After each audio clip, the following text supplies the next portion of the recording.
Your grandfather didn't have a business degree. He didn't have a YouTube channel, a marketing consultant, or a smartphone. But he kept the land, fed the family, and still had enough left over to put kids through school. How? Because he knew things that most people today have completely forgotten. If you're new here, hit that subscribe button. We drop content like this every week. These weren't lucky breaks. These were systems, strategies passed down through generations of American farmers who figured out how to squeeze every dollar out of every acre. And the crazy part? Every single one of these tricks still works today. Let's get into it. Sell direct. Cut out the middleman. For most of American history, the middleman was the enemy of the farmer. The grain elevator, the packing house, the wholesale distributor. They all took their cut before the farmer ever saw a dime. Smart farmers figured this out early, and they started selling direct to whoever would buy. In the 1800s and early 1900s, farm wives would load up a wagon with eggs, butter, vegetables, and homemade preserves and head straight to town. They'd knock on doors, set up at the courthouse square, or sell to the boarding houses and hotel kitchens that needed a reliable weekly supply. No middleman, no commission, full price. Today, that same principle is more powerful than ever. Farmers markets across the United States generate over $1 billion a year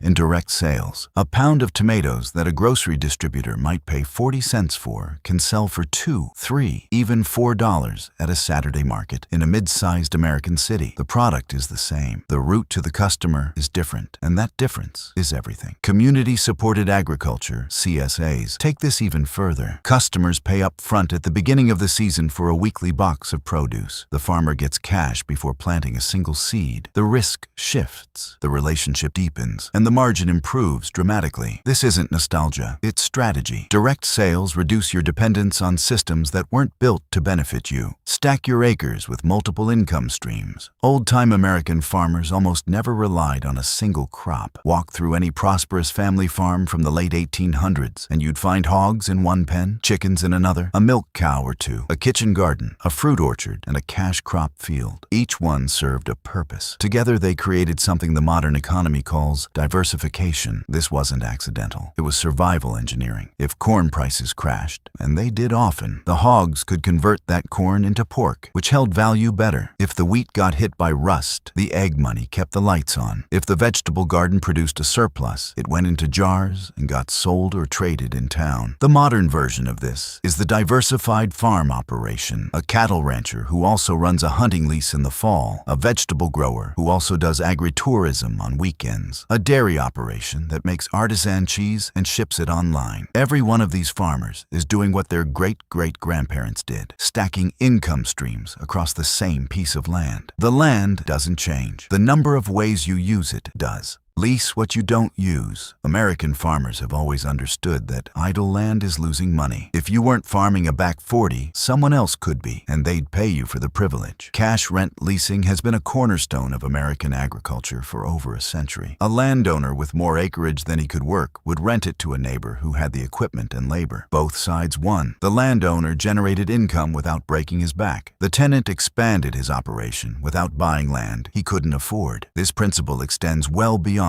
crop ground. Farmers lease their ponds to fishing clubs. They lease their timber stands to hunting groups. They lease their road frontage to billboard companies. They lease their mineral rights to energy companies. In states like Texas and Oklahoma, a single mineral rights lease has kept struggling farm families financially stable for decades. Today you can lease drone landing rights, cellular tower space, solar panel installations, and wind turbine placements, all on land that simultaneously raises cattle or grows soybeans. The acreage works around the clock for you in ways previous generations couldn't have imagined. But the core logic is identical. Every square foot of your property should be generating something. Master the art of timing the market. Old farmers watched the market the way other men watched the weather. They kept handwritten price records going back years. They knew that hog prices typically rose before the holidays. They knew that sweet corn fetched premium prices at the very start of summer before supply caught up with demand. They knew that selling wheat in August was almost always worse than storing it until January. This wasn't mystical knowledge. It was pattern recognition built over years of careful observation and passed down through family and community. Today's farmer has access to tools that would have seemed like science fiction to those earlier generations. Real-time commodity futures data, USDA crop reports, weather modeling, and global supply chain analytics. But the fundamental skill, understanding when to sell,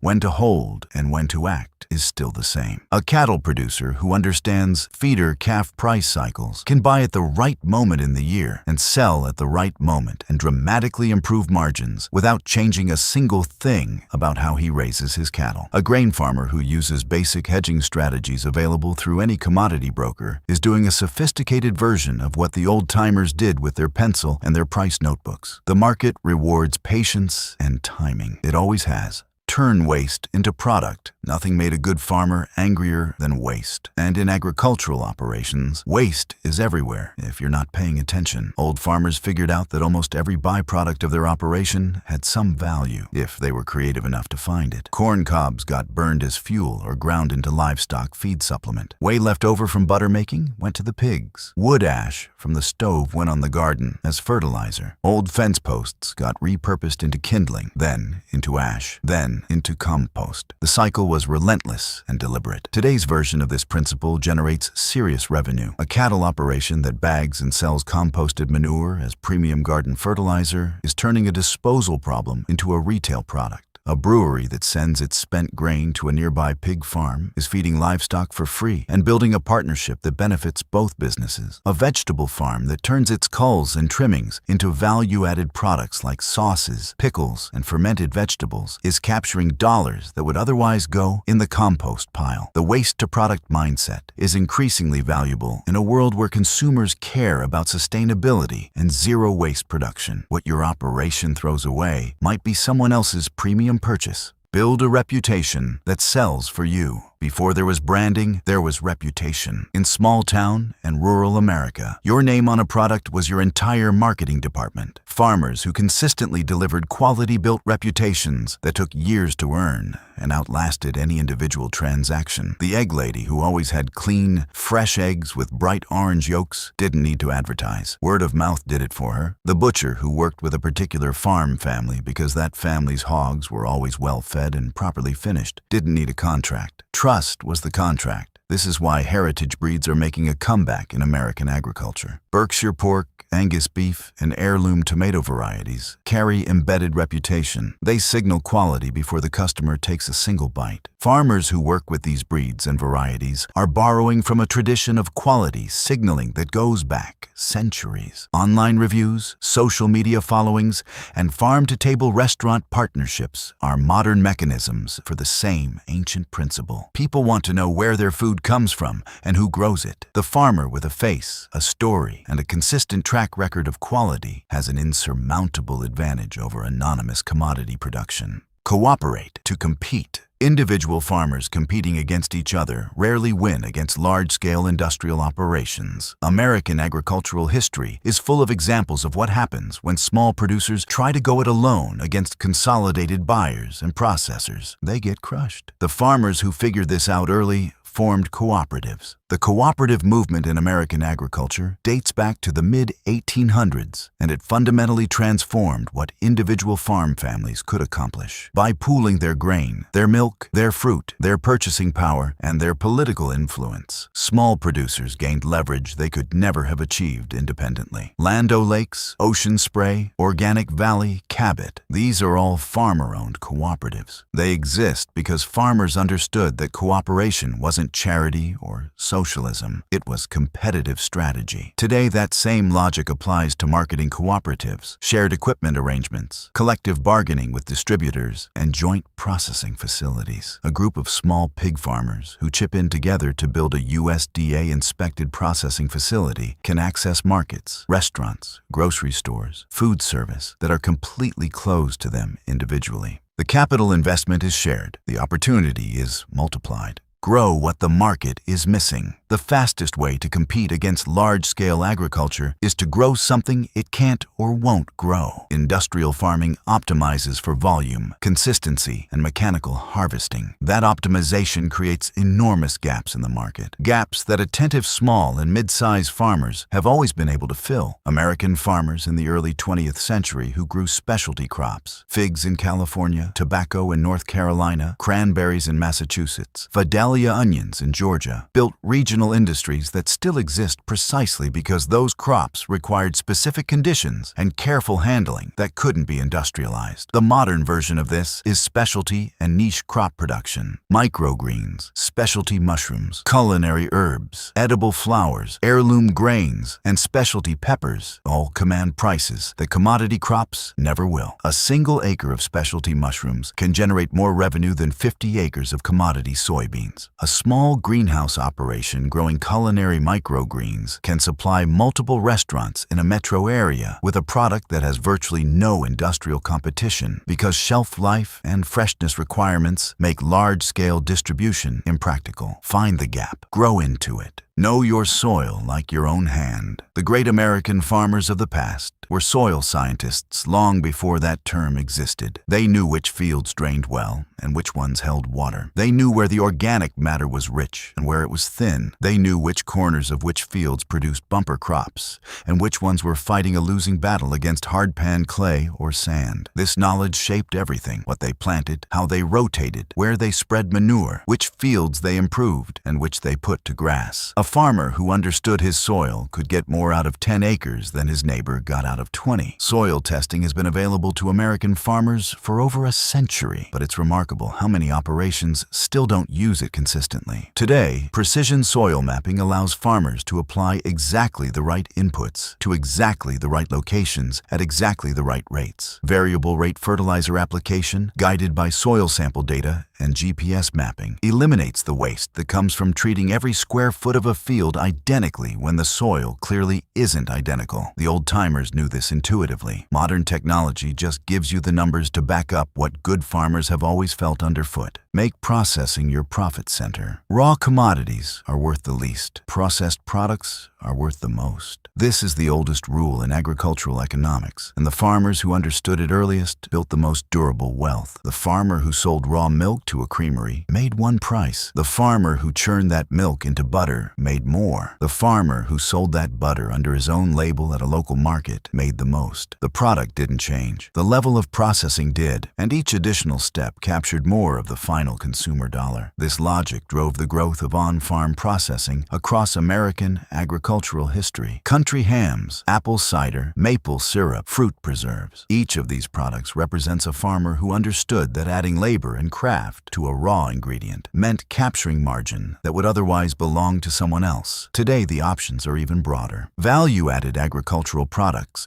are one of the fastest-growing segments in the American food economy. Farm-made hot sauces, artisan cheeses, cold-pressed juices, heirloom grain flours, pickled vegetables, herb-infused oils. These products command premium prices and build brand loyalty that raw commodity sales never could. The processing step is where the money is, always has been. Use animals to do the work. Before diesel fuel and hydraulic systems, animals were the engine of American agriculture. But the smartest farmers didn't just use animals as draft power. They positioned their livestock to do productive work that reduced labor and input costs throughout the entire operation. Chickens followed behind cattle, scratching through manure pats to find fly larvae, naturally breaking the pest cycle and fertilizing the pastures simultaneously. Pigs were run through cornfields after harvest, converting waste grain and root systems into pork while tilling the soil. Geese were kept in orchards and vineyards to eat grass between the rows, eliminating the need for hand-weeding. Working dogs herded and guarded livestock, enabling a single farmer to manage animals across acreage that would otherwise require multiple hired hands. This is now called integrated livestock management, or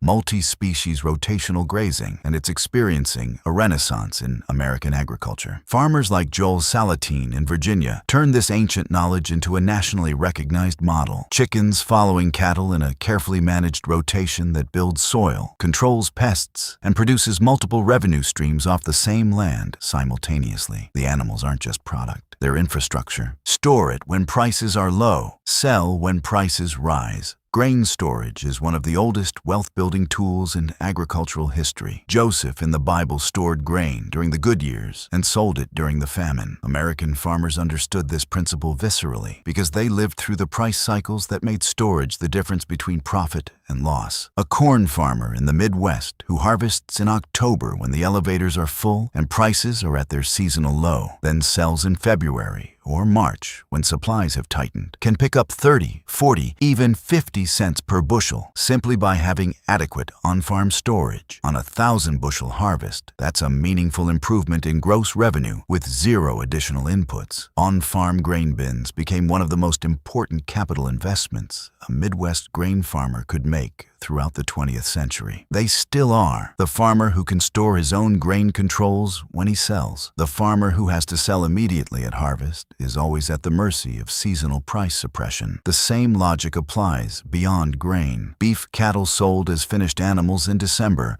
often command better prices than cattle sold in October. Honey stored and sold in smaller batches through the off-season consistently outperforms honey sold in bulk at harvest. Timing is product. Storage is power. Build relationships with chefs and restaurants. Long before farm-to-table became a marketing buzzword, there were farmers who had handshake deals with the best restaurants in their region. The chef who needed consistent, exceptional produce knew exactly which farm could deliver it. The farmer who had that relationship had a customer who paid premium prices, gave advance orders, and took product that the grocery chain wouldn't touch. The curved cucumber, the oversized heirloom tomato, the unusual herb variety. This relationship model shaped regional American food culture in profound ways. The Pennsylvania Dutch farmers who supplied Philadelphia's Reading Terminal Market. The Louisiana crawfish farmers who supplied New Orleans restaurants with a product that became inseparable from the city's culinary identity. The Texas ranchers whose beef ended up in the best steakhouses in Dallas and Houston. Today, the farm-to-restaurant pipeline is an established and growing channel. American chefs are increasingly vocal about sourcing locally and transparently. A farmer who can walk into a restaurant kitchen with a product sample, a consistent delivery schedule, and a genuine story about how the food is raised has access to a buyer willing to pay 2 to 3 times what a distributor would offer. The relationship is the product as much as the food. Offer experiences, not just products. Americans have always had a complicated, romantic relationship with farm life. The pastoral ideal, the red barn, the open fields, the honest labor runs deep in the national imagination. Smart farmers figured out early that this sentiment had economic value, and they started selling the experience alongside the product. Pick-your-own operations have existed in American agriculture since at least the early 20th century. Apple orchards in New England, strawberry patches in the Southeast, pumpkin farms across the Midwest. These operations discovered that customers would drive an hour, pay a premium, and do their own harvesting if they got to experience something that felt authentic and connected to the land. Today, agritourism is a multi-billion-dollar segment of the American agricultural economy. Corn mazes, farm dinners, barn weddings,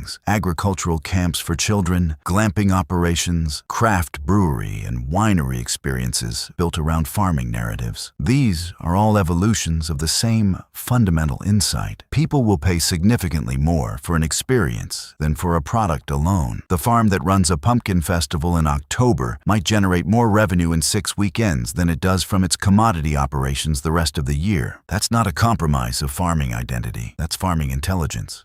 Know when to call in a favor and when to owe one. Rural American culture runs on reciprocity. Before there were contractors, equipment rental companies, or labor agencies, there were neighbors. When it came time to raise a barn, bring in a harvest, or butcher hogs, you called your neighbors. And you knew that when their time came, you'd be there. This wasn't charity, and it wasn't barter in the strict sense. It was a social credit system that enabled individual farm families to accomplish things no single family could do alone. The community was the infrastructure. This principle has enormous enormous practical value today. A young farmer who is generous with his time, equipment, and knowledge builds relationships that can become lifelines when something breaks at the wrong moment, when labor is short during a critical weather window, or when a market opportunity appears that requires more capacity than one operation has. Farming networks, whether formal agricultural organizations like Farm Bureau or informal neighborhood relationships, still function as information exchange, mutual aid, and collective opportunity systems. The farmer who is known, trusted, and generous within his agricultural community has access to resources that no individual balance sheet can replicate. Community is a competitive advantage. Keep meticulous records of everything. The farmers who built multi-generational wealth were almost always meticulous record keepers. They kept ledger books tracking every expense and every sale. They recorded which fields produced what yields under which conditions. They noted which breeding pairs produced the best offspring. They tracked their labor hours and compared them against their returns. This wasn't bureaucracy. It was intelligence gathering that enabled them to make better decisions every single year. A farmer who knows his actual cost of production per bushel of corn knows exactly what price he needs to break even and can make rational hedging and selling decisions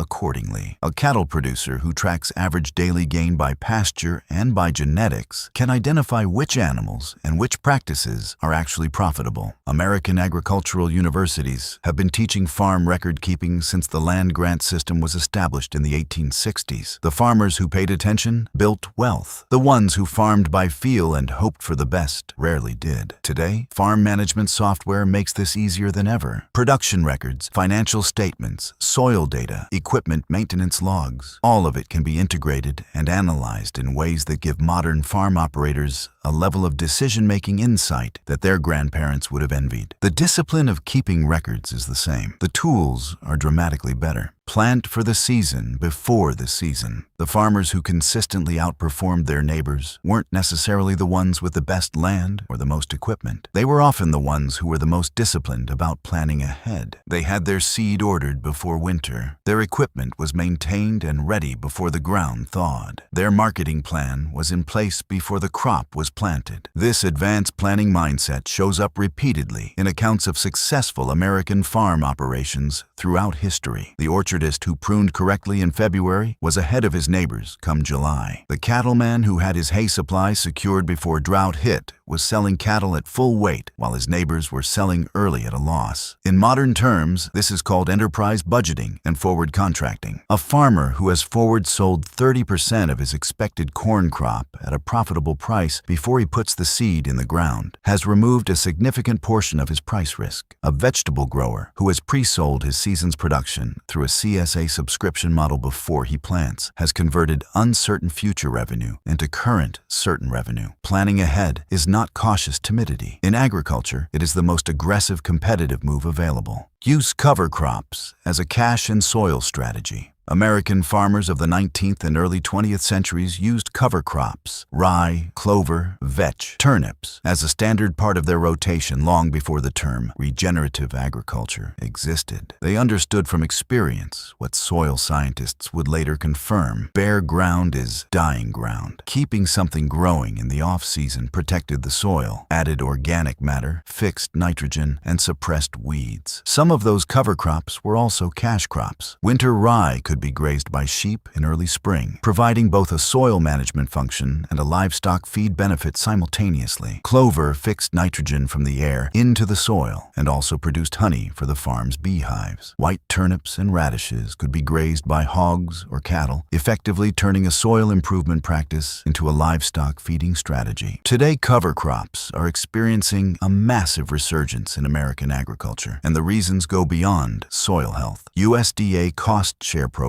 cover a significant portion of cover crop seed costs. Livestock producers pay cash for the right to graze cover crop fields in winter. Carbon credit markets offer additional per-acre payments for documented soil carbon building practices. The economics of cover cropping have transformed from a pure input cost into a multi-revenue management tool. The old farmers planted cover crops because their fathers told them to. Today's farmers plant them because the math works. Master low-cost irrigation and water management. Water has always been the limiting factor in American agriculture across large portions of the country. The farmers who figured out how to manage water efficiently, capturing it when it was abundant, conserving it when it was scarce, and directing it precisely where it was needed, consistently outperformed those who relied on rainfall alone. Early American farmers built farm ponds, terraced hillsides to slow runoff, dug diversion ditches, and timed their irrigation from gravity-fed systems with careful attention to soil moisture. In drier regions, homesteaders and ranchers fought over water rights with the same intensity they fought over land. Water was understood as a productive asset, not just an environmental condition. Modern precision irrigation technology, drip systems, soil moisture sensors, variable rate irrigation, weather-based irrigation scheduling has made water management more precise than anything those early farmers could have imagined. But the underlying principle is identical. Every gallon of water is an input, and inputs that are wasted are margins that are lost. A vegetable farmer who converts from overhead sprinkler irrigation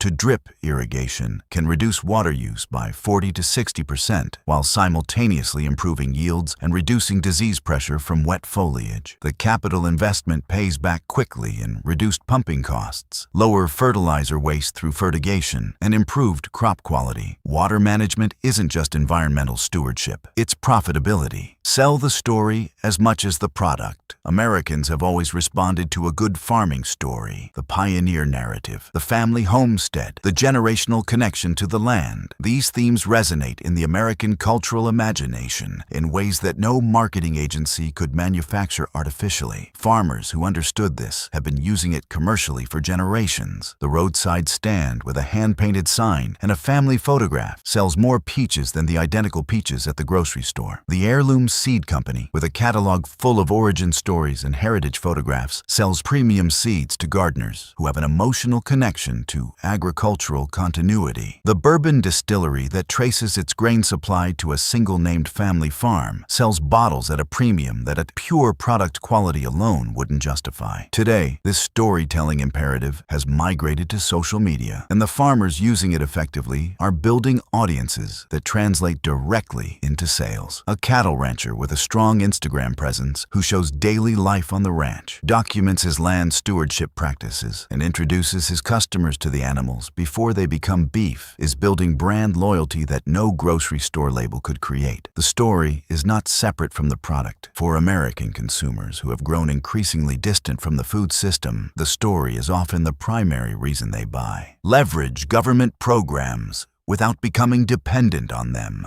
Smart American farmers have always maintained a complex, strategic relationship with government agricultural programs. They participated when participation made economic sense. They planned their operations to take advantage of available programs. But the most resilient farm operations never structured their business model around government support to the point where they couldn't survive without it. USDA programs, crop insurance, conservation cost share programs, marketing loans, beginning farmer loans, rural energy programs represent real dollars available to qualifying operations. A farmer who ignores them is leaving money on the table. A farmer who structures every decision around maximizing program payments has outsourced his judgment to a bureaucracy that changes with every administration. The farmers who have built genuine, multi-generational wealth consistently use government programs as a supplement to sound agricultural economics, not as a replacement for it. Crop insurance protects against catastrophic loss without changing the underlying production strategy. Conservation programs fund practices, cover crops, rotational grazing, wetland restoration that improve the long-term productivity of the land, regardless of whether the payment continues. Know the programs. Use what makes sense. Build an operation that doesn't need a bailout to survive. Never stop learning from people who are doing it right. The final trick is perhaps the oldest and most enduring of all. American agriculture has always been a knowledge-sharing culture at its best. The county fair, the Grange meeting, the field day at the university extension. These were all institutionalized forms of the same practice that farmers had always engaged in informally, watching what the best operators were doing